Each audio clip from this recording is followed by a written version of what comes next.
আমরা ইলেকট্রনিক্স যেকোনো সার্কিটের কাজ শিখতে গেলে সর্বপ্রথম কম্পোনেন্ট সম্বন্ধে আমাদের জানতে হয় বা শিখতে হয়। আমরা যখন বিভিন্ন প্রকার কম্পোনেন্ট সম্বন্ধে শিখতে বা জানতে যাব, আমাদের প্রথম কম্পোনেন্ট আসবে রেজিস্টর। অর্থাৎ রেজিস্টর কি এবং কিভাবে কাজ করে। আর এই রেজিস্টরকে আপনি যদি জানতে বা বুঝতে যান, তাহলে আপনাকে আগে জানতে হবে ভোল্টেজ কি এবং কারেন্ট কি। ভোল্টেজ এবং কারেন্ট যদি আমরা জানতে পারি, তাহলে আমরা রেজিস্ট্যান্স অটোমেটিকই জানতে পারবো। এখন এই ভোল্টেজ, কারেন্ট এবং রেজিস্ট্যান্স নিয়েই আমাদের একটি সার্কিট তৈরি করা হয়ে থাকে। আমার কাছে 12 ভোল্টের একটি ব্যাটারি আছে। কারো বাসায় যদি ব্যাটারি না থাকে, কিন্তু আমরা সকলেই ব্যাটারিকে চিনি। বর্তমান সময় কারেন্ট নেই বা কারেন্ট ব্যবহার করে না, বাংলাদেশে এমন কোনো জায়গা নেই। কারণ আমাদের পকেটের মোবাইলটি চার্জ করতে গেলে কারেন্টের প্রয়োজন হয়, অর্থাৎ পাওয়ার বা শক্তির প্রয়োজন হয়। আমাদের যে কোনো প্রকার ইলেকট্রিসিটিতে দুটো শক্তি থাকে, একটি হলো পজিটিভ চার্জ বা পজিটিভ টার্মিনাল, যেটিকে আমরা প্রোটন বলে থাকি, এবং আরেকটি হলো নেগেটিভ চার্জ বা নেগেটিভ টার্মিনাল, যেটিকে আমরা ইলেকট্রন বলে থাকি। আমাদের এই নেগেটিভ এবং পজিটিভ চার্জ কোথা থেকে আসলো আমি সেটি নিয়ে আলোচনা করব না, কারণ এটি অনেক ইন্টারনাল বিষয় এবং এটি আমাদের প্রয়োজন পড়বে না। আমার কাছে একটি মোবাইলের চার্জার আছে। আমরা যখন এই চার্জারটিকে ইলেকট্রিক লাইনের সাথে সংযোগ দিই, তখন কিন্তু আমাদের মোবাইলটি চার্জ হয়। এখানে দেখতে পাচ্ছেন দুটো টার্মিনাল আছে। একটি টার্মিনালে আমাদের প্রোটন অর্থাৎ পজিটিভ চার্জ দিতে হয়, এবং অপর যে টার্মিনালটি আছে সে টার্মিনালটিতে আমাদের ইলেকট্রন অর্থাৎ নেগেটিভ চার্জ দিতে হয়। অর্থাৎ যে কোনো সার্কিটকে আমরা যদি কাজ করাতে যাই, তাহলে আমাদেরকে দুটি ভিন্ন ভিন্ন শক্তি প্রয়োগ করতে হবে। আর সে ভিন্ন ভিন্ন দুটি শক্তি হলো, একটি হলো পজিটিভ চার্জ এবং একটি হলো নেগেটিভ চার্জ। এবার আমরা ভোল্টেজ, কারেন্ট এবং রেজিস্ট্যান্স সম্বন্ধে জানবো। এখানে দেখতে পাচ্ছেন একটি ট্যাঙ্কি। এই ট্যাঙ্কির মধ্যে আছে পানি। আমরা এক্সাম্পল ধরে নিলাম এখানে 50 কেজি পানি আছে। এই ট্যাঙ্কি থেকে অল্প পরিমাণ পানি নেওয়ার জন্য আমরা এখানে একটি ট্যাপ ব্যবহার করেছি, অর্থাৎ পানির ট্যাপ। এখানে দেখতে পাচ্ছেন একটি পাত্র। এই পাত্রটির মধ্যে আমরা পানি নিব।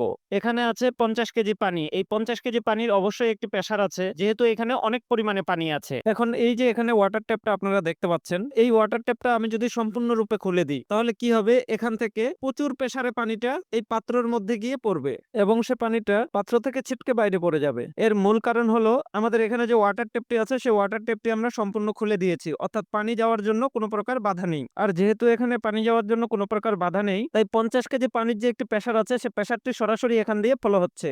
এখন আমি এই পানির ট্যাপটাকে অর্ধেক খুলবো এবং অর্ধেক বন্ধ রাখবো। তখন কি হবে, এখানে আমার 50 কেজি পানির প্রেসার থাকলেও এই ট্যাপকে যেহেতু আমরা অর্ধেক বন্ধ করে রেখেছি, অতএব এখান দিয়ে কিন্তু আমাদের সেই 50 কেজি পানির প্রেসারটা কিন্তু থাকবে না, সে প্রেসারটা কমে যাবে এবং আমরা আমাদের পরিমাণ মতো পানি এই পাত্রে নিতে পারবো। এখন এই যে এখানে আপনারা দেখতে পাচ্ছেন আই লেখা, ইলেকট্রনিক্স এবং ইলেকট্রিক্যালের ভাষায় কারেন্টকে আমরা আই দ্বারা প্রকাশ করে থাকি। এই ট্যাঙ্কির মধ্যে আমাদের যে পানিগুলো আছে, সে পানিগুলো হলো আমাদের কারেন্ট অর্থাৎ ইলেকট্রন। এরপর এখানে আছে ভি, ভিতে হলো ভোল্টেজ। এই ভোল্টেজ হলো এই যে এখানে যে 50 কেজি পানির প্রেসার আছে, সেই প্রেসারটি হলো আমাদের ভোল্টেজ। এরপরে আছে আমাদের আর, আরতে হলো রেজিস্ট্যান্স। রেজিস্ট্যান্সের কাজ হলো আমাদের বাধা প্রদান করা। এখন এই ওয়াটার টেপটি হলো আমাদের রেজিস্ট্যান্স, কারণ ওয়াটার টেপটি এখানে বাধা প্রদান করতেছে। কি বাধা প্রদান করতেছে, এই যে এখানে যে পানি আছে অর্থাৎ ইলেকট্রন আছে, এই পানিটাকে বাধা প্রদান করতেছে। কারণ এই পানির টেপটি আমি কিন্তু সম্পূর্ণ খুলিনি, আর সম্পূর্ণ না খোলার কারণে এখান দিয়ে কিন্তু আমার পানির পরিমাণটা অল্প আসতেছে। আর ঠিক সে সময় কিন্তু আমরা পানির প্রেসারটাও এখানে কম পাচ্ছি, অর্থাৎ ভোল্টেজ আমরা কম পাচ্ছি। তাহলে এই রেজিস্ট্যান্স আমাদের কি বাধা দিচ্ছে,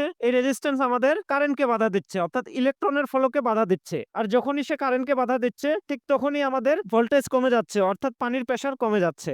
এই মুহূর্তে এই পাত্রটাকে আমরা বলতে পারি ইলেকট্রিক যে কোনো প্রকার লোড। এগুলো হলো আমাদের সেই রেজিস্টর। ইলেকট্রিক লাইনে এই রেজিস্টর প্রচুর পরিমাণে ব্যবহার হয়ে থাকে। এবং সাথে আমরা আরো জানতে পারলাম ভোল্টেজ কি, রেজিস্টর কি এবং কারেন্ট কি। এই ভোল্টেজ, রেজিস্টর, কারেন্ট এই জিনিসটা কিন্তু খুবই গুরুত্বপূর্ণ জিনিস। এটা যদি আপনি আয়ত্ত না করতে পারেন, তাহলে কিন্তু কোনো সার্কিটের কাজ আপনি করতে পারবেন না। আমাদের রেজিস্টর নিয়ে অনেকগুলো ক্লাস হবে। রেজিস্টরের মান নির্ণয়, রেজিস্টর দিয়ে ভোল্টেজ ডিভাইডার সার্কিট, রেজিস্টর দিয়ে কারেন্ট লিমিট সার্কিট, রেজিস্টর দিয়ে পুল আপ পুল ডাউন কেন করা হয়, এসএমডি রেজিস্টরের মান নির্ণয়, বিভিন্ন প্রকার আমাদের ক্লাস হবে। আমাদের সাথে যারা থাকবে তারাই শিখবে। পরবর্তী ক্লাস দেখার আমন্ত্রণ রইল।